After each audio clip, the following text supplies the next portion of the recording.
Hey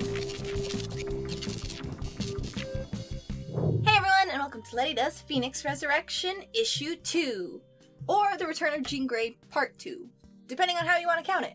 So in the last issue, which was Phoenix Resurrection Part 1, pretty much all of the X-Men are worried because weird shit is happening to children involving pigeons, and all the psychics are getting sick, and they have no idea what's going on, and Cerebro is sending them on some wild goose chase that involves a bunch of dead people, or at least they're supposed to be dead, but here they are right now.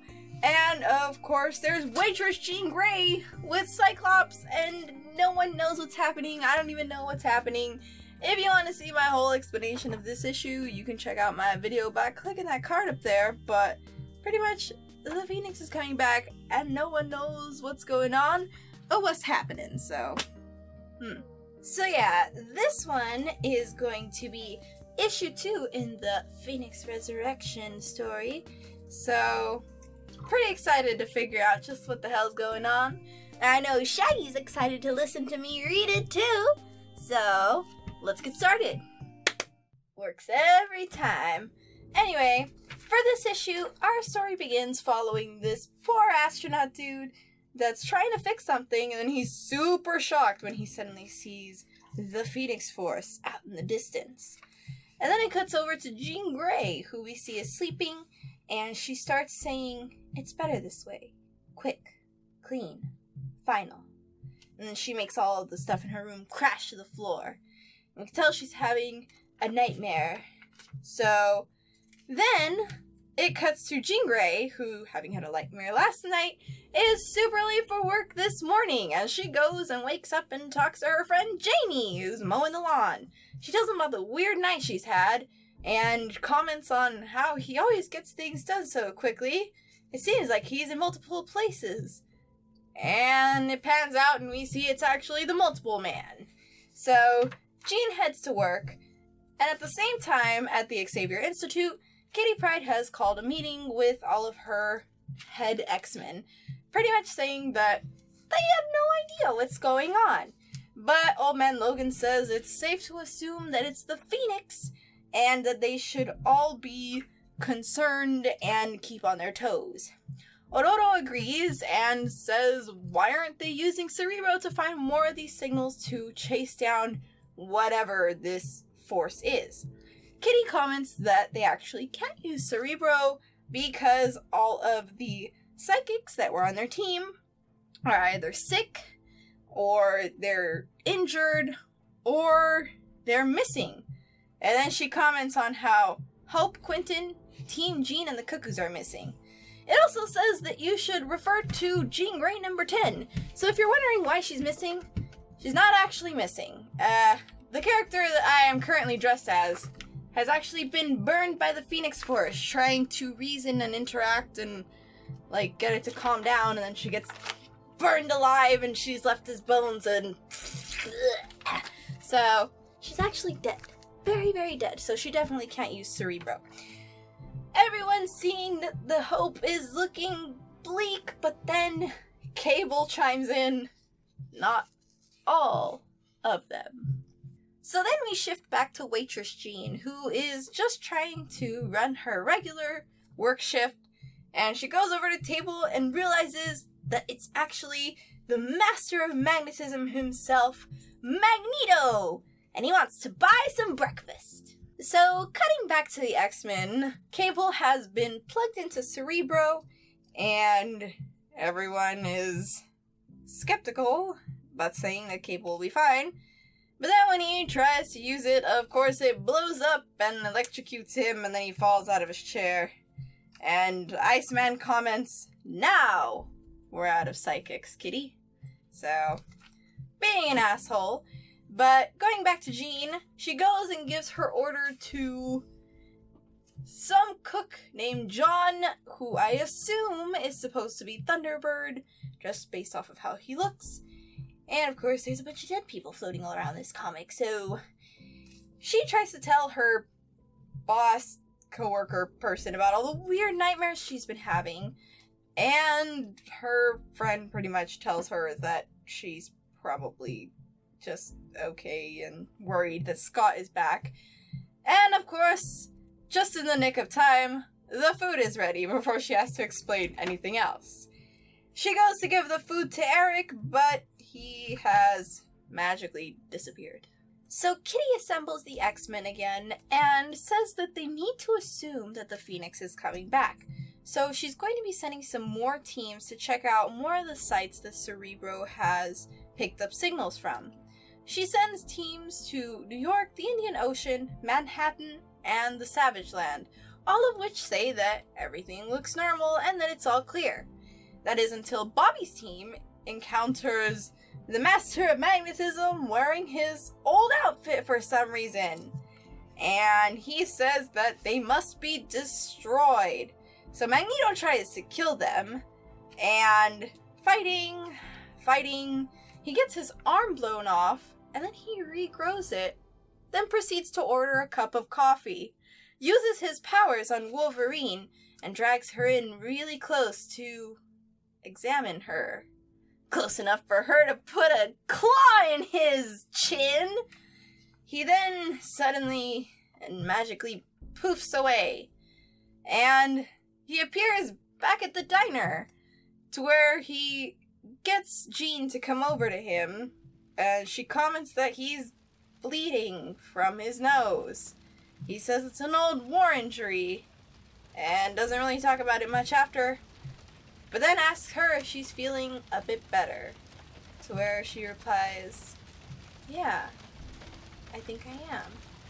And the last panel we see is the Phoenix having burned literally fucking everything. And that is the end of this issue. Alright, so this issue literally gave us no more plot than the first one did, and I'm still pretty confused. I think even more so now that I know Magneto is able to visit Jean, because it's like, could have swore that all these people in Jean's world are already dead. But Magneto being able to go in and out just kind of threw me off, because as far as I know, he is not dead. Old and cynical, yes, but dead? No. Maybe on the inside. Anyway, for me, I really liked the cover of this issue. I don't know if you can kind of tell here, but this is actually a variant cover that I really liked. It's by Lee In-hyuk. I believe that's how you say it, but it's super cute and I loved it so much. So the art pretty much won me over for just getting this physical copy.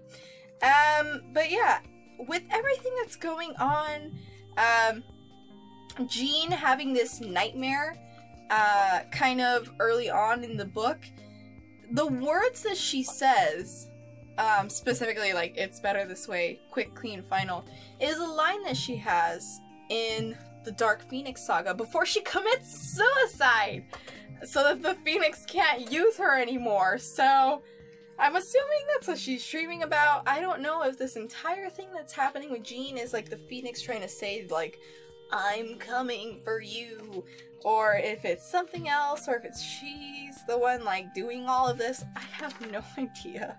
But it was nice seeing Jamie Madrox again. Haven't seen you since Death of X, when you died a horrible death. But you know, good little nod there. Also, yeah, they brought up the fact that Jean Grey is missing. That was kind of sad.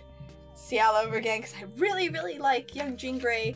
I really hope they bring her back. I will be so incredibly butthurt if they don't.